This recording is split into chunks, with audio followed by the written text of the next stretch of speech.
mga ka-59, ay shoutout po sa lahat. Ayan po, may bagong comment na naman tayo. Ito, hindi pa tayo nakakaalis dito sa usaping 8 hours duty kasi nga hindi pa ito napapatupad, no? Tuloy-tuloy pa natin pag-uusapan ito dahil hindi pa naman talaga ini-implement ng PNP Susya or ng DULI dahil nga i-implement nila ito pag na-aproba na ito. Kaya nga, tayo mga SG dapat wag tayo sanang pumayag na mangyari ito. Pero, mayroong kasing kalinawan dito. Kaya tama itong comment na ito, no? At magaling siya magpaliwanag si Slapsuel SG, no?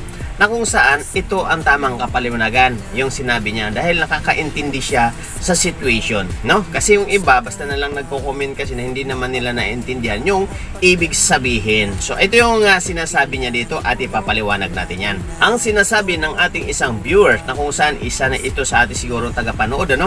Na kung saan isang bagay na nagdudulot ng pagkalito sa nakakarami ang 12 hours duty sa matinong agency, 8 hours regular hour duty plus 4 hour OT, kaya naging 12 hours. Malaki yun in a month at legal yun kasi binabayaran ang 4 hours OT everyday, samantalang ang 12 hours duty sa isang fly by night na agency normal at minimum fee yun sa kanila. Yung 12 hours yun ang mga agency na dapat tutukan ng DULI, hindi yung gustong mag-overtime. So napakaganda ng comment mo, kapatid. Ito yung tamang paliwanag talaga sa ating mga commentator. So okay, no? At tama si Kuyang SJ or Ka59. Actually, ang pinagtatalunan or pinag-uusapan ngayon, no, na kung saan yun yung 8 oras nga, na hindi tayo nakakawala dyan sa 8 oras, ay ang 8 oras po ay talagang minimum na kung tawagin. Minimum wage na kung tawagin. 8 hours duty ka lang talaga. Na kahit saang company ka man is minimum is 8 oras lang talaga yung duty mo. Kaya sa mga ka-5 na nag-react dyan na ayaw ko ng 8 hours, ayaw ko ng 8 hours, isang ka pupunta. Lahat nga ng company is 8 hours duty lang talaga yan. No? Walang lumalagpas ng 8 hours. Kung may lumalagpas man, ang tawag dyan is overtime. So dito naman sa situation natin sa security na kung saan mayroon kasing mga establishment na 12 hours yun duty. Kaya lang, depende sa situation. Kasi nga, dito nga sa sinasabi ni Kuyang Guard, no, ni Ka59, na kung saan, mayroon kasing mga agency or may mga kliyente na tinatawag na 12 hours on duty, pero ang bayad mo is, pasok lang siya sa minimum wage. So, sa madaling salita, ang duty mo is 12 hours, pero ang bayad mo is 695 lang. So, kulang siya. Kasi nga, ang 695 is nakapaloob siya sa 8 oras lang. Kaya yung 4 na oras doon is overtime po yun. So magkano na yung overtime yun? Nasa 100 plus na. So kaya siya lumalaki. So dito naman sa tinatawag ni Kuyang na fly by night, no, na kung saan ito yung mga agency nga na nagbabayad lang sila ng 695 pero 12 hours yung duty mo.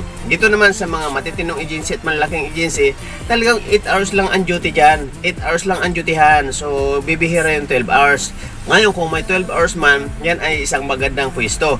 Kasi nga lumalabas, mayroon ka kaagad araw-araw na 4 na oras na overtime. Ito yung sinasabi ni Kuyang Guard dito or ni Ka59. Kaya alam niya ito. Kaya siguro maganda ang pwesto nito or alam niya yung dutyhan. Kaya alam niya yung kapaliwanagan na kung saan yung ating ibang mga comment is hindi nila alam talaga. Ang akala kasi nila talagang 12 hours yung duty natin. Hindi po, 8 hours lang talaga. So yung 4 hours kasi is overtime yan. So hindi lahat is kumbaga 12 oras yung duty. Kung ikaw ngayon ay naka-duty tapos 12 hours yung duty mo at mayroon kang 4 na oras na overtime, is good yan. As a good yan. O good yung iyong pwesto or good yung iyong agency. Kasi nga marami tayong mga ka-59 naka-duty ng 12 hours pero ang nangyayari 695 lang o minsan wala pa nga sa 695. So madaling salita, mababa yun, no? Para lang sa kapaliwanagan at sa kaunawaan ng iba.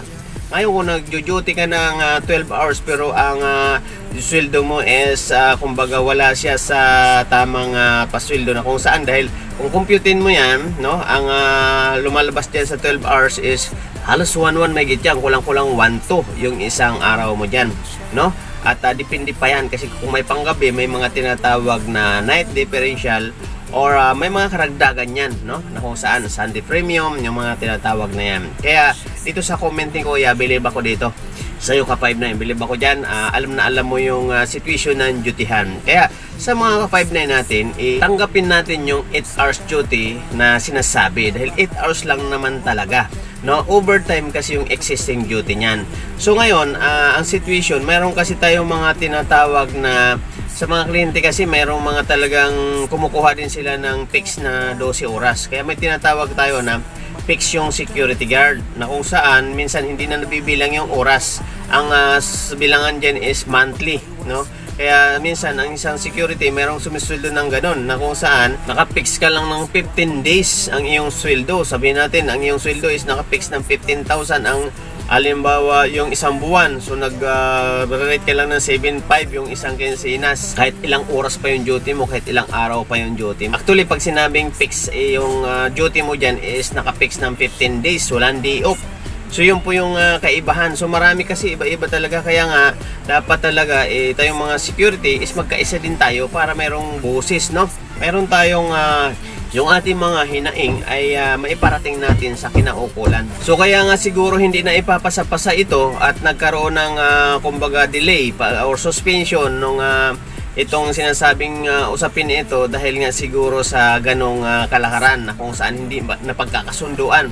Dahil nga maraming magre-react dito or maraming nagre-react dito sa dutyhan na sinasabing 8 hours lang ang duty ng gwardiya at bawal nang mag-overtime or bawal mag-excess doon sa 8 hours or bawal yung nakafix sa 12 hours. Kasi may mga pwesto kasi tayo na talagang nakafix siya sa 12 hours duty. So 12 kung tawagin yon ang palitan. Kanya nga lang ang tanong, yung 12 hours na yon is sakto ba sa sweldo? Pero sa mga laking agency naman isakto yon, kompleto yon, complete benefits din yon. So kanya nga lang mayroon nga tayong mga ka-5-9 na tinatamaan doon yung mga wala nga sa minimum pero 12 oras yung duty. So ayan po mga ka-5-9, ito ang maganda yung comment na kuya na ito at malinaw na malinaw. Alam niyo yung mga dutyhan na ibig sabihin is dutyhan na 8 hours at saka 12 hours na duty. So tama. Ang fix duty natin is minimum wage natin is 8 hours.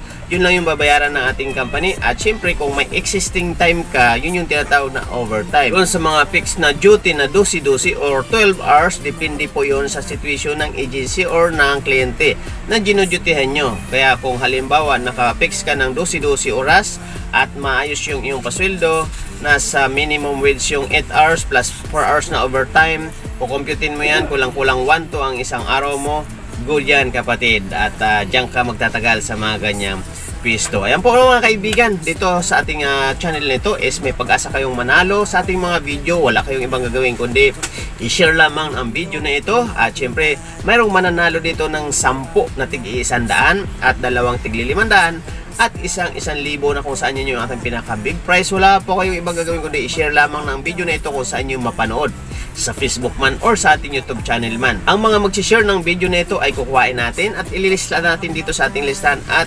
lalagay natin sa ating computer at abangan ninyo dahil irarapol natin ito sa buwan ng February na ito. Pero wala pa tayong date, abangan nyo dahil i-announce natin dito yan kung kailan natin at anong araw natin or date natin irarapol ang mga nagpa-raffle dito sa ating mga video na ito. Kaya po, dito lang yan sa ating channel, no? Kuya Isko Official at Guwapong Dehero TV at syempre yung ating Facebook account kung saan running 23 followers na ito, no? Charles Francisco. Naway paki-share ng video na ito at syempre paki-like at syempre paki-subscribe at mabuhay po ang lahat ng ating mga tagapanood dito. Thank you very much po sa inyong pagpapanood at sa mga nag-share dito. At syempre, shout out kay Roel Lipat, ng ating kumpare at ating isang sponsor yan sa Amerika. Shout out po sa iyo. At syempre, pakibisita po yung channel, no? Roel Lipat po mga kaibigan. Sa ating mga MCAPS family, MCAPS sa grupo, no? At syempre sa ating mga event security na nakakasama sa mga event. Thank you very much sa inyo. Paki-follow mga bro, mga brothers, yung ating channel na ito. At syempre, kita-kita tayo sa mga susunod nating event at yung ating seminar ng MCAPS ngayong February 22. Kita-kita tayo dito sa May Bacod, Santa Mesa. So ayan po, mabuhay po ang lahat. Muli, Kuya Isko Official at pabuhay ang mga ka-5-9, halina at sumama. Handa niyang